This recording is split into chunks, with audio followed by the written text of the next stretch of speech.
Hey everyone, it's Blue Blade Studios and welcome to episode 15 of Blue Blade's Christmas Cinema. For today's episode, we're going to talk about A Christmas Carol, and more specifically, A Christmas Carol by Disney in 2009, starring Jim Carrey.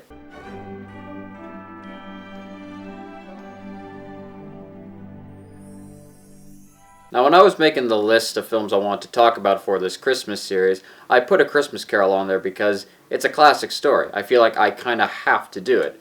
The problem is, I didn't know which one to do. There are at least 100 versions of them. You can go on IMDb and you'll see just so many options. Like, there are so many versions of A Christmas Carol. I could have done this entire series just talking about 25 different versions of A Christmas Carol. So I was really thinking, which one did I want to do? Did I want to do the 1951 version? Did I want to do the 80s version? Or even some of the parody ones, like the one with Mickey Mouse, or the one with the Muppets, Muppets Christmas Carol. There were several ones that I could have done, but I decided to go with this one from 2009 for a few reasons. But before we get to that, let's talk about the story. So, I'm sure you're all familiar with the story of A Christmas Carol. We follow Ebenezer Scrooge, who in this film is played by Jim Carrey. He absolutely just hates the Christmas holiday. He says bah humbug to everything and doesn't care about everyone, just his money and nothing else. On Christmas Eve, he's visited by the ghost of his former work colleague, who tells him that 3 spirits will visit him through several different nights. He's first visited by the ghost of Christmas Past, who takes him back to his hometown and shows him as a child and how much he loved Christmas,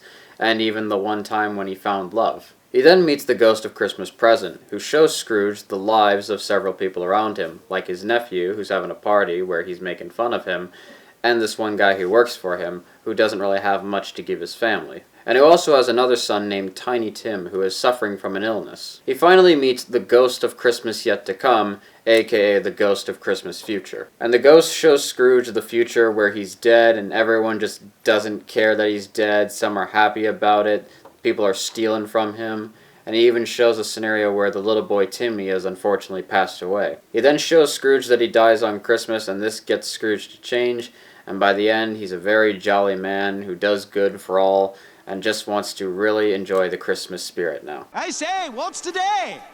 Eh? What's today, my fine fellow? Today?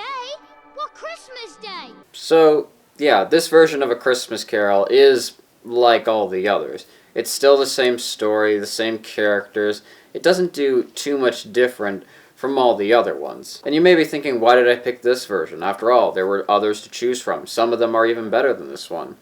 But I chose this one for a few specific reasons. For one, it's animated. This was directed by Robert Zemeckis, and it's also animated in the same style as Polar Express, of which Zemeckis also directed. I'll talk more about this animation style when we get to Polar Express a little later, but I'll at least give my thoughts on how this animation looks in this movie. This type of animation is done through motion capture, and this definitely has its upsides. I'm a huge fan of motion capture, and I actually plan to make a video where I break down motion capture and highlight some things, similar to that CGI video I did. Now, when it comes to the animation in A Christmas Carol, I think it's good for the most part, but there are several scenes that don't look that great. I think the biggest one is the scene with the ghost, which honestly doesn't look that good. And the Ghost of Christmas Past doesn't look bad, but he doesn't necessarily look that great in my opinion. This type of animation has only been done in a select few films. I'm pretty sure all of them actually have Robert Zemeckis involved in some way, shape, or form. But it's not necessarily a bad style. But we'll talk more about that and certain details about it with Polar Express. Another reason why I wanted to do this version was because of Jim Carrey.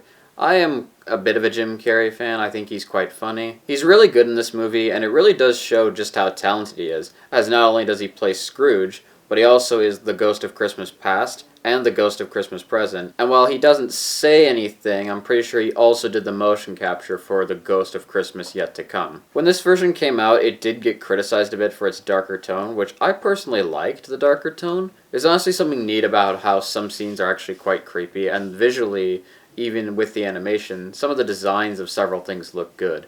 I really love the design of the Ghost of Christmas Past, and especially the Ghost of Christmas Present, who is my favorite design in this whole movie. And aside from the criticisms to the darker tone, a lot of people did like Jim Carrey's performance as all the characters he did. One of the most interesting things is that this is actually, I believe, the 3rd version of A Christmas Carol that Disney did, with the other 2 versions being A Muppet Christmas Carol and the Mickey Mouse Christmas Carol. And the final reason why I wanted to review this film was because this was a version of A Christmas Carol that I had never seen before. I'd seen several things from advertising and everything like that, but it never really crossed my mind to watch this one because I've already seen A Christmas Carol quite a few times through different people and different versions and all this other stuff, but I didn't really want to because I just never saw a reason to. Now, I would actually have to say that after seeing it, it is one version of A Christmas Carol that I do like. I like how it does feel very different with its darker tone, animation, and several other things. Jim Carrey is great in it, and it's honestly a really good adaptation. It may not be the most popular version of A Christmas Carol, but I definitely think it's one that people should pay more attention to. I'm sure it probably does have a big fan base, and it's one of the more popular versions of A Christmas Carol, but I really think it should be in the top 5. Now, of course, maybe there's some others that I haven't seen that are much better than this, but I definitely think that this is a good version of A Christmas Carol. And that was episode 15 of Blue Blades Christmas Cinema. If you want to check out the other reviews, just head on over to my channel and you can watch them all there. And that was A Christmas Carol, so it was pretty cool. That being said, this is Blue Blade Studios, signing off.